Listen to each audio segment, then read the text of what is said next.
Okay, we're here at the Wagga and District Scale Model Club in Wagga, and there's a number of people here. And hello, Scott.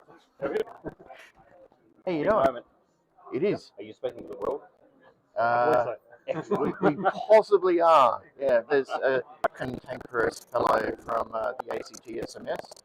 You've got to watch out for him. You'll see his face. I'm not going to mention his name. You will see his face. All right. Hey, Scott. Another day, but day 2 of the show today, and I think what we're sort of planning to do is just a quick look at one of the tables and talk about what's there, and some of the work that goes into it, and just a bit of a look around really. But how are you finding the show so far? Yeah, good. Both Saturday and today we've had a nice sort of steady flow of people coming through the door enjoying it all, and plenty of the modelers have put models on the table, are buying more stuff as well. So with the various traders we've got around the table as well. Yeah, I mean, a lot of people don't realise the work that goes into the background of the show, and I think there's a lot of commitment and passion that goes into hosting these every single year. Yes, there is. Yeah. There's a lot of unfortunate unpaid time and effort that goes into these up, and it hasn't finished yet, because once you finish, we've got to pack it up. But the reward is when people come here and you see families, you see kids, and their eyes light up looking at some of the models, and I think that's really the big part of it. And other than celebrating the hobby itself, and for people winning awards for nice models, it's really about everyone. So having people come and see the show and just sort of exactly. It's also the social side of it. So all like-minded people getting together and talk about their hobby and what they've sort of been doing and what they're going to do and things like that. And sometimes some of the people that catch up at the show here is the only time they see the people. Instead of one-off, they come and meet these people. Yeah. So there's plenty of room for people to come and have a look. We've had a lot of visitors so far, and let's go for a wander down and have a look at some of these tables. But I think a good one is, I think your forte is cars, right? Yes. Cars and watch it, sort of mainly. Okay, let's wander through. And what I like about all of this is, we've got a number of people here, but at the same time, the number of vehicles and the exhibition itself, it very nicely complements more people being here.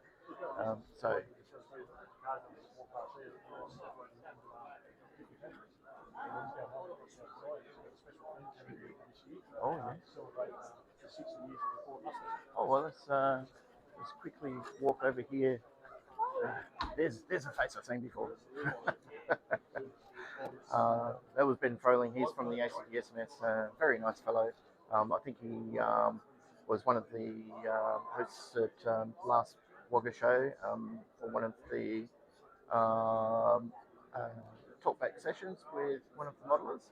So what are we seeing here? We're seeing car muster. Yep. So these are all Ford Mustangs. Some on the right hand side from the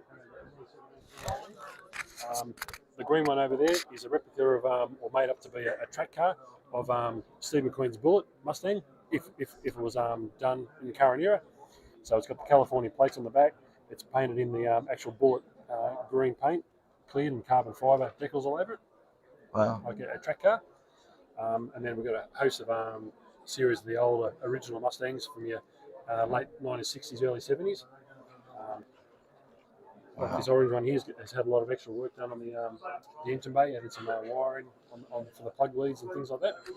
And all the paint's all been polished up and things like that as well.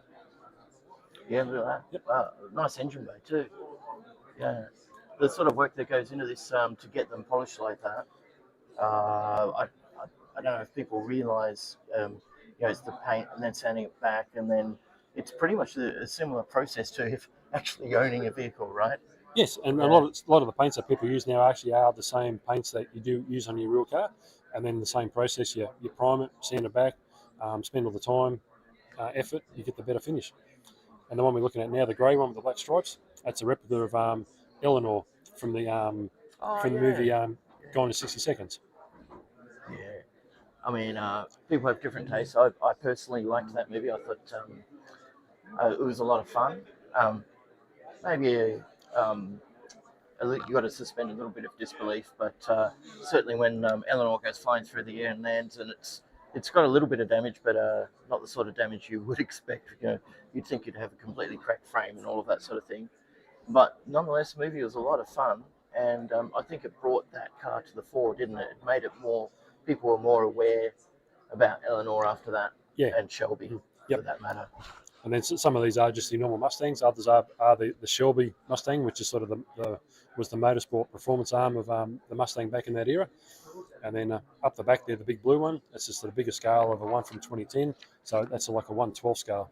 So it's sort of double the size of all the other cars. So you can it's had a lot more sort of detail and a bit more detail they can do on the engine because you've got a bigger scale.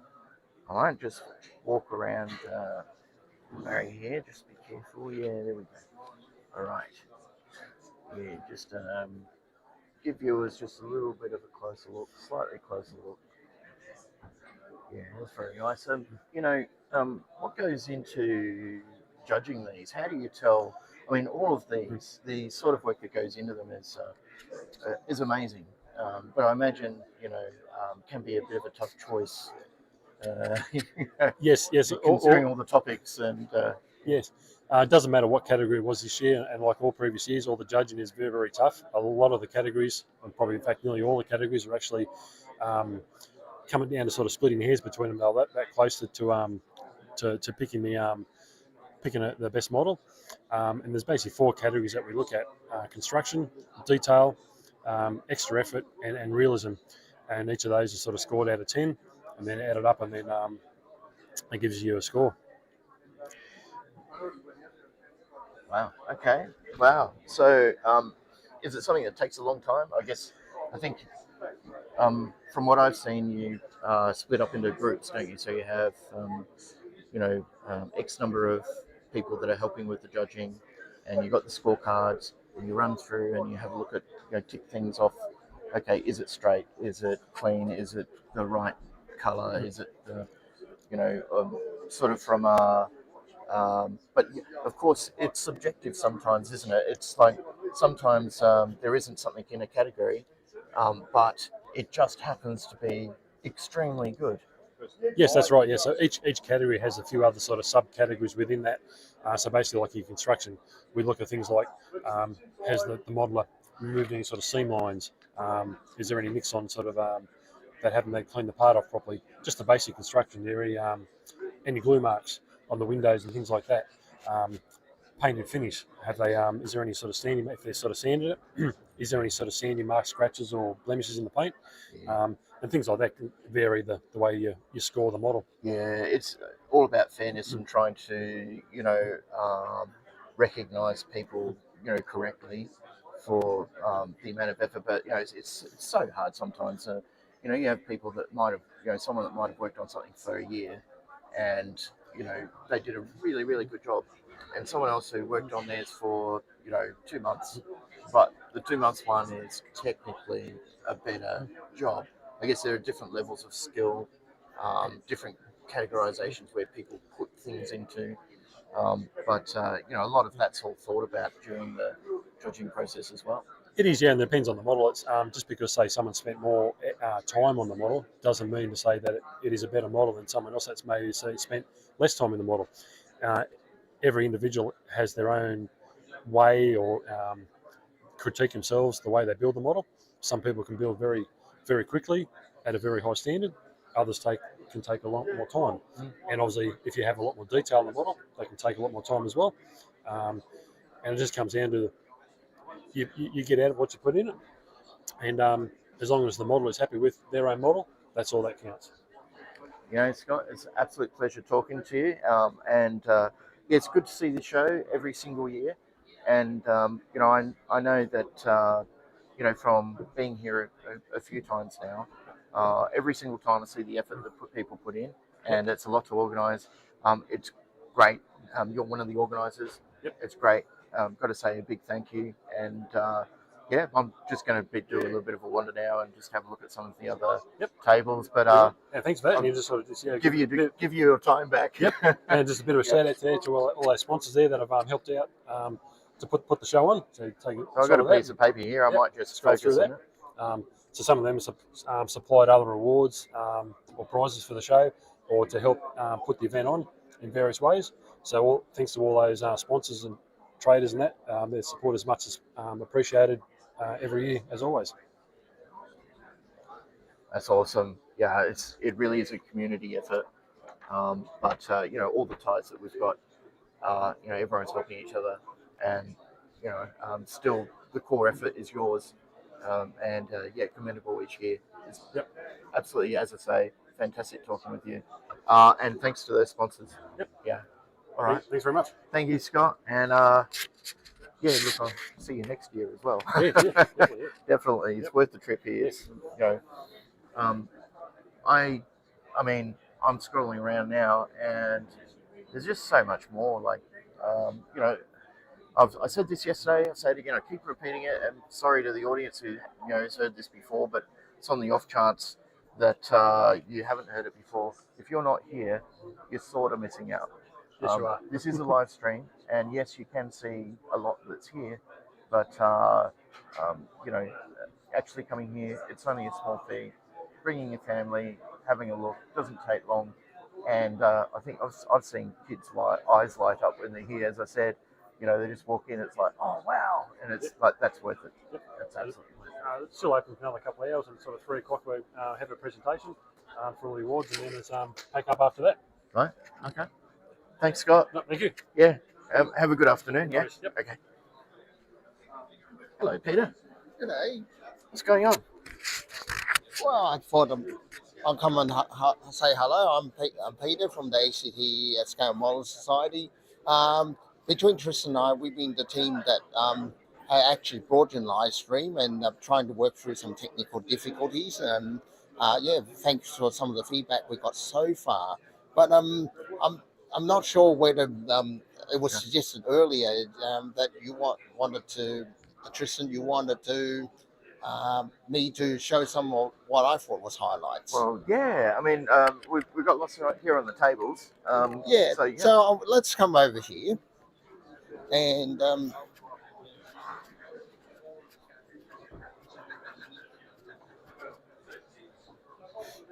for example, this is some of the things that caught my eyes, and I'm no real expert in most of these topics, is, for example, that helicopter diorama over there, and it's just kind of tells a story of a combat helicopters landed hard and it's gone through, but certainly as something that catches my eye, for that tells a story.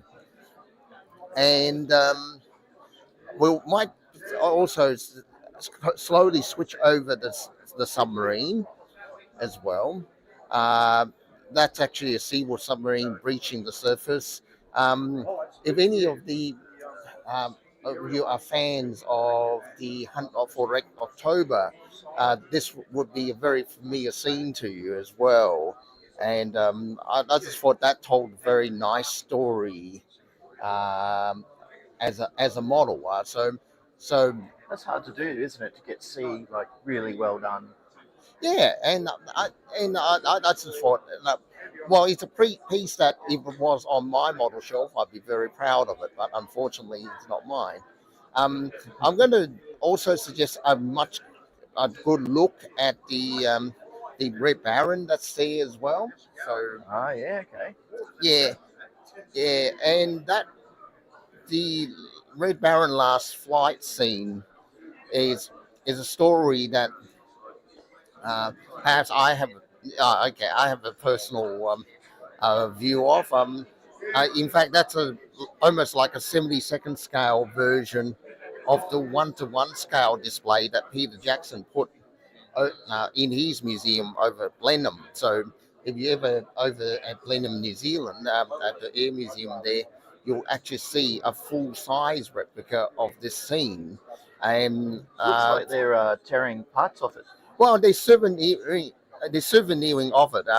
And it's a kind of a slightly embarrassing display for Australians because we did shoot him down, and our army were responsible for bringing down the Red Baron, and he's our army taking bits of souvenir off the of Red Baron's aircraft. And but some of those pieces that was taken off by our Australian soldiers are the very pieces that are still left, and it is preserved in our museums. So it actually did, in the end, serve a purpose. So I thought that was that told a nice little story as well. I bring attention of whilst there's many armor and military models here.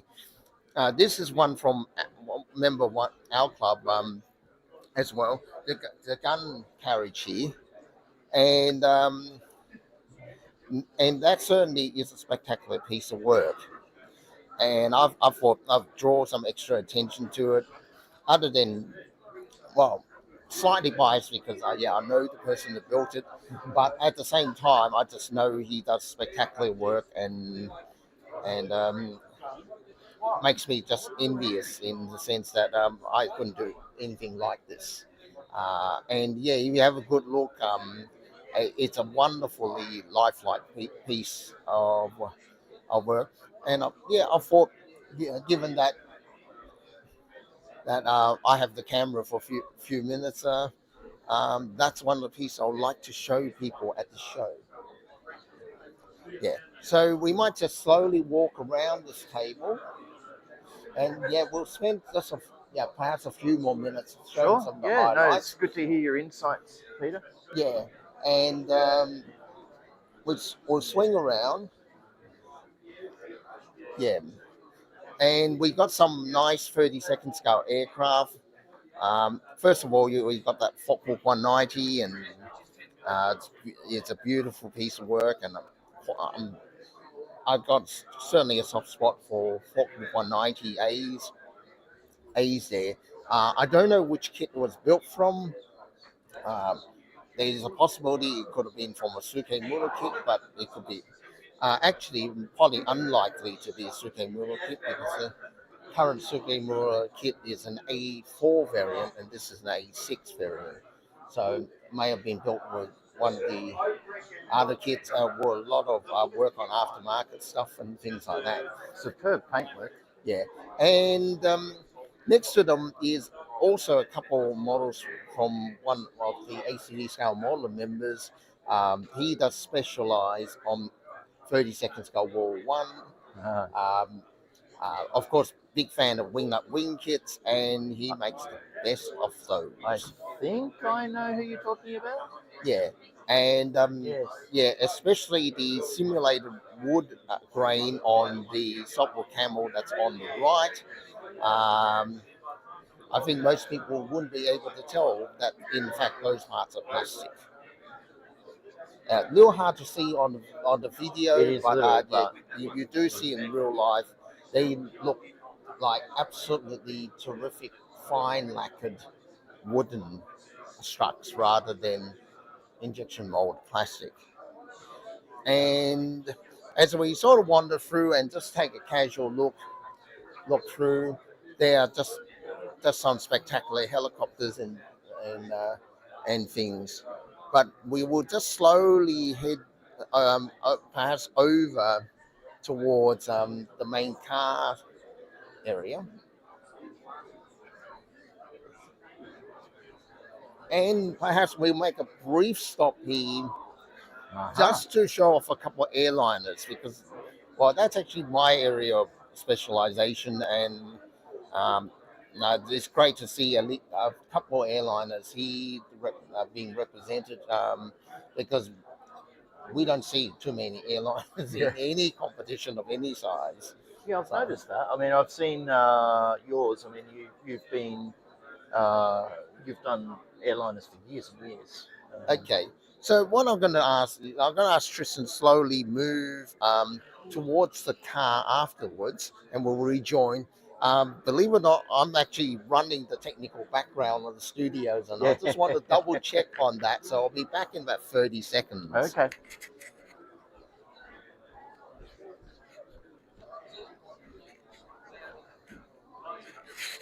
You can see Peter disappearing off there.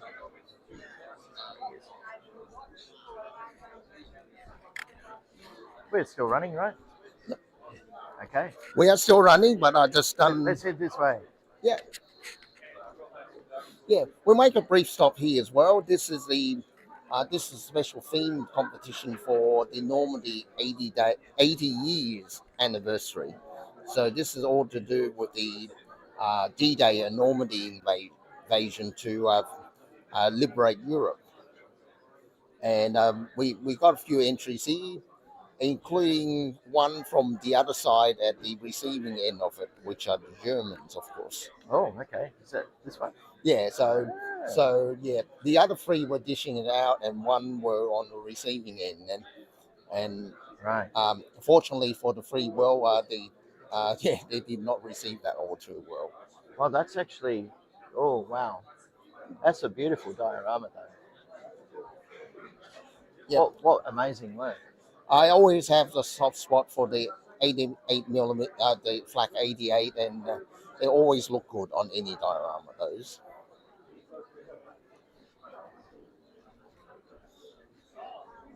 Yeah. So we might just have a brief look at the cars as well. The Wagga District Club and the show they host is particularly well known for their cars and trucks entries. And yeah, if you're a big fan of model cars and trucks, this is certainly the show to come to. Yeah, I'm just looking. They've got like a lot of 90s just in this category, but they've got like categories all set up, which is great because there are enthusiasts for, say, for example, the Mazda RX-7 that I'm looking at right now, which has a gorgeous bit of paintwork. But how do you tell, Peter? I mean, looking at these are polished up to the max. How do you tell if someone has done a very good job with the paintwork? Okay. Once again, not big expert here, but it is a little bit similar to the airliners I specialize on, and one of the things we certainly look for is the flawlessness of the gloss finish on it.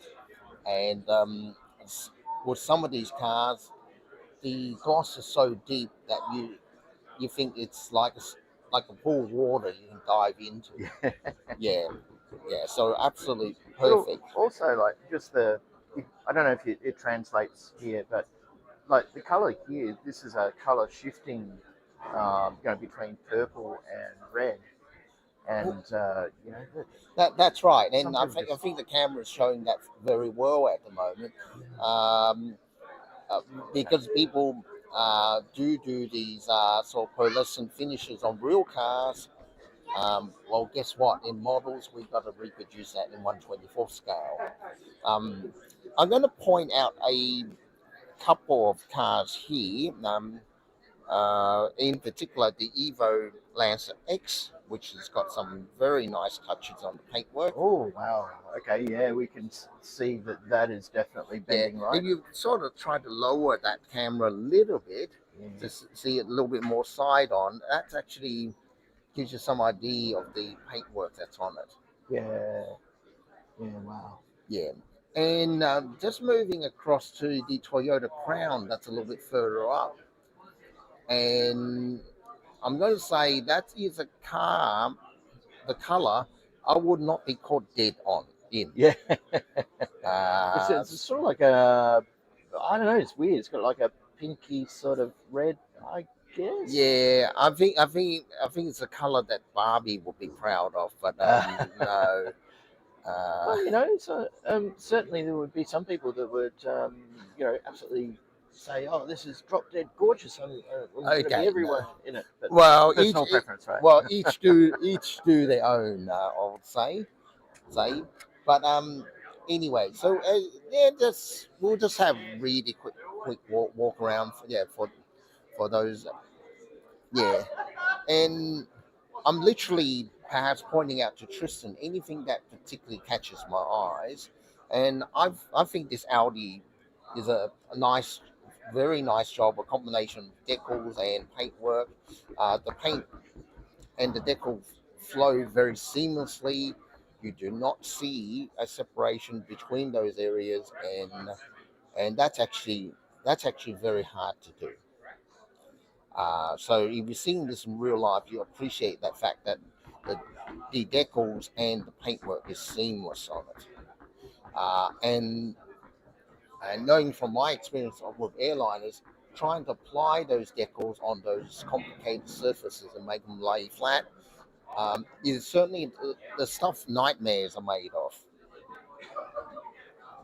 Yeah, that is. Wow. Can't imagine how much experience you need to have to get to that point. That's sort of next level. Yes. So we sort of move across and we will point out. And okay, we talk about we show a lot about pristine finishes and absolute flawlessness on it. Well, let's look at the other extreme of it. A HQ Holden. I used to have one of those when I was young.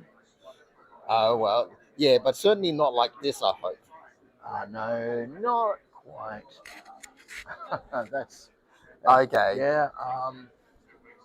It's a beast, and certainly I know people in Australia, and certainly in the States, they will purposely find barn finds like this, and then keep the patina. They absolutely love the patina. They don't want the glossy finish anymore. They want the damage, and Yeah, the feel they is don't even want it to be street legal, to be quite honest. that Yeah. is the case sometimes. Yeah, No, I don't think that. we're looking Imagine at this. pulling this up one over the pits. Oh yeah. Well, it Uh, looks bad, but see, this, I think there are a few channels there that they actually do the mechanical work properly, but they leave the car looking like it's just been come out of the ground sort of thing. Okay. In fact, I'll just point out to the Toyota Supra that's up on the pedestal there, the grey one. Oh, that's the new version of the Toyota Supra. Yeah, it's one of the few times I've seen a person attempt the now fashionable matte finishes as opposed to gloss. And I'm not 100% sure whether it's quite achieved that, but it's certainly a brave attempt at it. I think it'd be hard to do properly. Yeah, it's certainly hard to do that in a model. And representing it at that scale is because it's a little bit different. It's never perfect. Yeah, and we will just touch a little bit more on cars, and we'll move on to other things. Of course, we'll have a brief look at that massive hot rod that's there, and it just dwarfs everything else on display here. And I'm not sure whether it's built from kit or what sort of kit it would have been built and modified from. Potentially an old monogram kit, but I don't know enough about it. But it's got just that light bit of rust and a few things, and it certainly has character. Yeah, it's got that soft feel, doesn't it? Yes. Yeah, in the faded paintwork, but it's certainly on purpose. Yeah. To some degree. But yeah, it definitely is ruster, just in the joins And nice attention to detail there. We'll draw attention to this little CocaCola Freewheeler, which is just there. Oh yeah. And that will giving it another plug for one of our own members, and who always does spectacular work. He seemed to have taken a recent liking to unusual pre-World War II and during World War II type vehicles, and yes, and Coca-Cola delivery vehicle. Oh yeah. And maybe the last one here, this sort of camper van sort of thing here. Goodness, look at that. Yeah, but my first impression when I saw that was I hate to be the one driving it. It'll go like a brick and handle like a wet sponge on any sort of roads. Yeah. But then again, it was explained to me that in America you only go straight and fast anyway. You don't need to stop or turn. So that's a sort of perfect vehicle for that side of the road, I guess. But yeah, the road handling of that thing would be leave a lot to be desired. But it's got everything, but including the kitchen sink in this case. So hey, hey, so we might move over to the other table and show some of the non-car subjects and having go. Yeah, we are in the miscellaneous and other category, which does encompass anything that doesn't fit in everywhere else.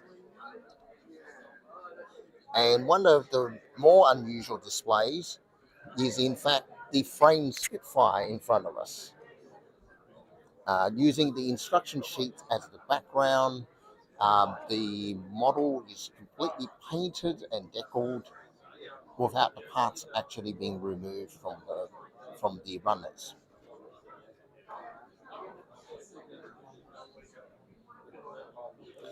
And yes, certainly looking at the way it's been painted and everything, it's quite a nice piece of work. And well, would somebody give that person some glue to put it back, put it together now? But we move on to other miscellaneous stuff. We got some egg ships, which we will show shortly. Oh, shall we go around the other side? And have No, just here. Just here?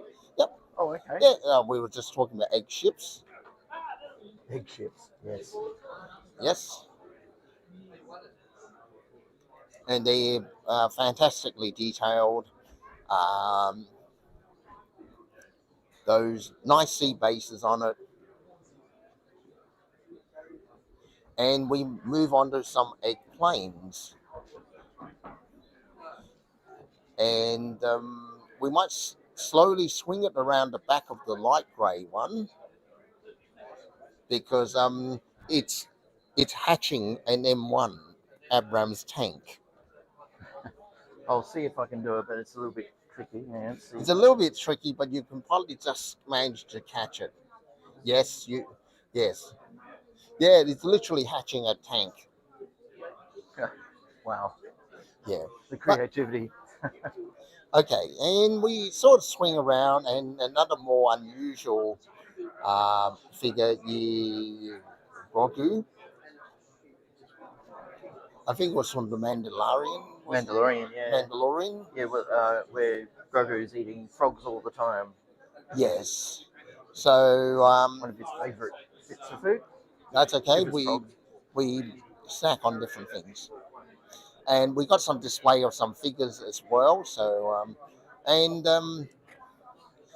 we got some Bgandam here, which is also gaining popularity in Wagga, and some spectacular pieces of work, including once again a piece of work from ACD's scale modeler member here, just showing how it's actually done, and the paintwork of that is absolutely gorgeous.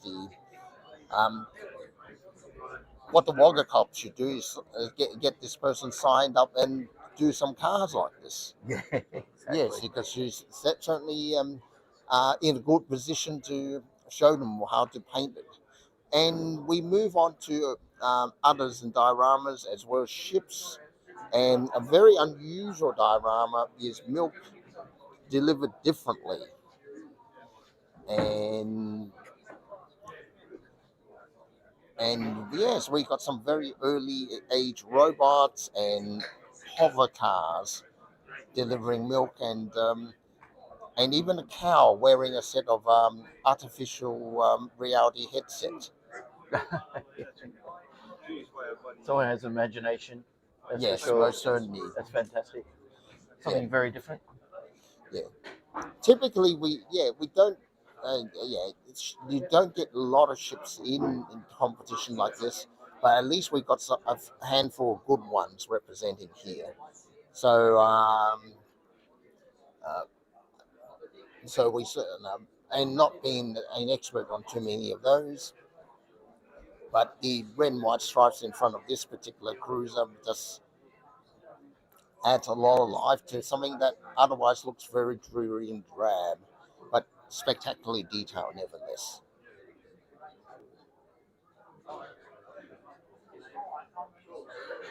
And yep, we'll have a look at the spurrings here as well.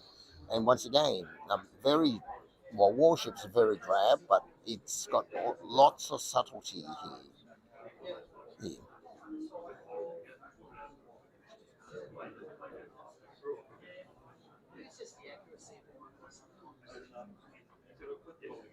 Yep, and the helicopter at the back is well and truly very well detailed as well, along with the surrounding grids around the landing pads and so forth. So yeah, certainly a nice piece of work. But this is just a good overview to the model show here. I hope you have actually enjoyed our live cast. We will be trying to get at some additional videos that we'll put up on our channel for your enjoyment, and also have a look at the links with this live stream. Over the next few days, we'll post some photos and things that will let you have a better appreciation of some of the models here. But I'd like to thank you for your time, and yeah, I hope you enjoyed this video as much as we had Yeah, showing you thanks around. to those who watched to the end. I mean, each year we do this, but also one thing that we haven't really talked about is that there are a lot of kits and tools and various things for sale at these shows.